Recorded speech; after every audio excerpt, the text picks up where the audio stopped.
Let's start by answering the first and pretty important question: what is an embedded device or an embedded system? An embedded device or system is an electronic device that typically serves a specific purpose or a few purposes. And while some embedded devices can be purely hardware solutions, for our purposes, we'll assume that an embedded device is also, for the most part, under software control or having at least some software with a microcontroller or a central processing unit, CPU. While an embedded device is in fact a computer, it is not the same as our personal computers we have sitting on our desks or on our laps.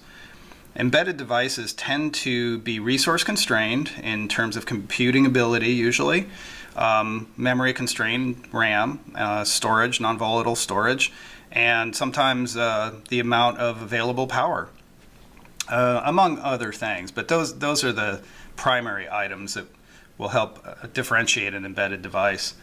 Embedded devices may or may not utilize an operating system. This is a common design decision and something that's commonly misunderstood of whether an operating system is really necessary.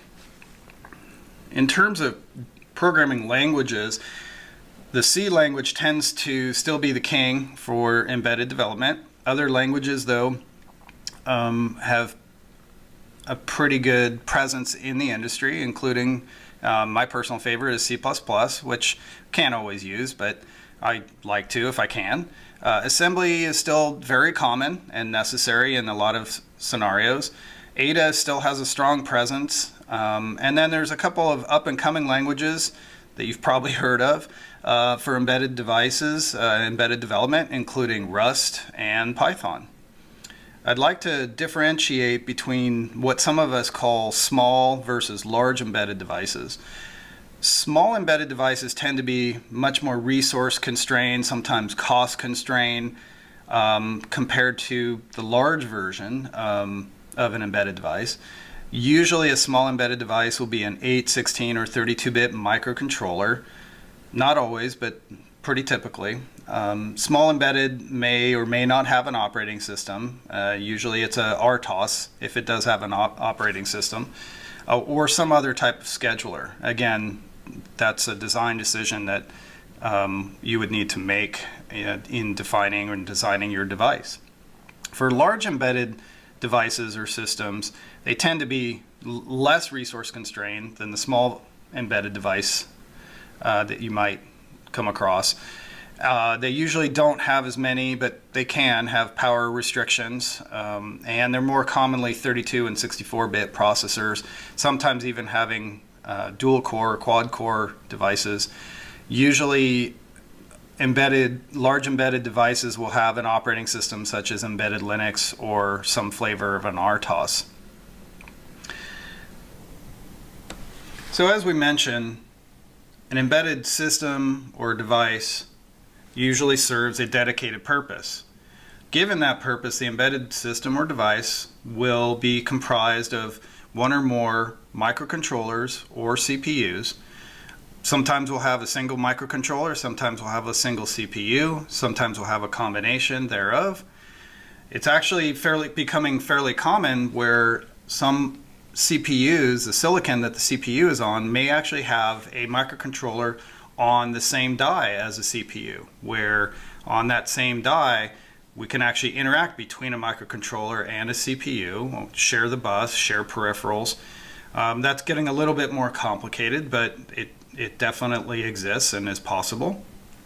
Some of the common components found in an embedded device will be such things as non-volatile storage, such as flash or EEPROM. Sometimes flash or EEPROM might actually be on the same die as the microcontroller, and other times it might be connected externally to on the same board as a microcontroller and will interact between those components. Embedded devices, similar to other general purpose computers, will commonly have communication interfaces such as the familiar serial port or USB or Ethernet, and somewhat less familiar to those new to embedded but very common are I2C bus or I2C, depending on how you want to say it, SPI bus, CAN bus, and then there's a lot of others out there as well. And then there's also some components intended to interact with humans usually, such as LEDs or an LCD, or switches, buttons. There's a lot of different options out there to allow us to interact with our devices. Some other common components will be for either monitoring or control purposes. Maybe we have an interface to allow us to control a motor or an actuator. Maybe we'll have sensors for measuring position, or other sensors for measuring temperature and pressure, humidity, things like that. These are very common in embedded devices. One of the other very common, or actually I should say two common components we find to allow a embedded device to interact with the real world. The real world is analog, and as such our embedded device is inherently digital. So we need to usually interact between the real world and our digital world. So we use analog to digital converters, or ADCs, in order to go from the real world or from another device that may be giving us a voltage or something like that that we need to measure, and then going the opposite direction from our microcontroller out to the real or analog world, or to interact with another device. We'll have a digital to analog converter. So these are very commonly used in an embedded device. So now the embedded software's job is actually to interact with these various components or peripherals in order to accomplish its job. So the software is going to utilize either onboard peripherals or external devices through communication interfaces, or onboard peripherals to control these interfaces or other devices in order to control, monitor, or whatever it is that we need to do.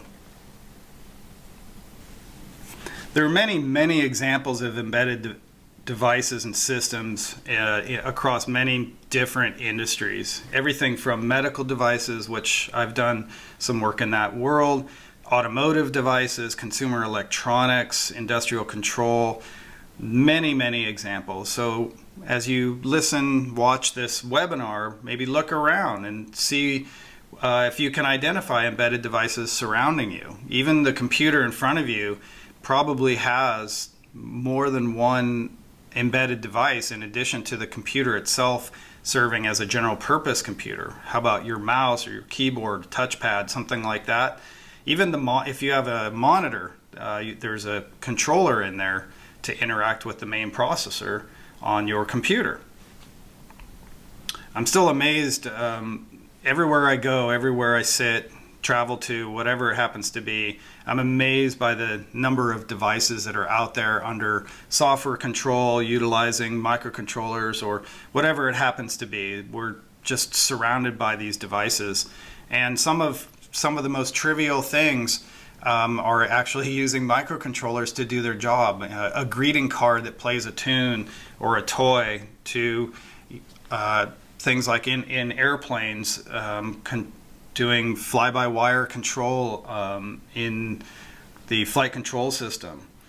I've been lucky enough to have worked in a number of these industries, not all of them, of course. I don't know that anybody could do that, but I've been at a number of companies, and all of the companies and jobs and projects that I've worked on, everybody seems to have a somewhat different approach on how they go about their engineering process. Some of these approaches, or the lack of decent process, can actually leave gaps in the definition of the devices that the company or person or whatever it happens to be wants to create.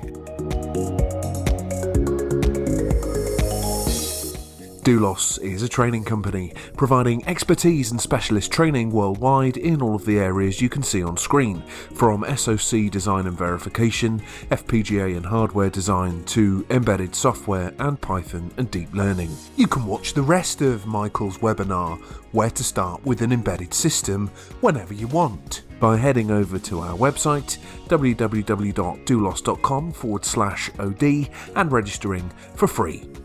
For more free tips and tutorials, visit the KnowHow area of our website, and don't forget to subscribe to our YouTube channel. Thanks for watching.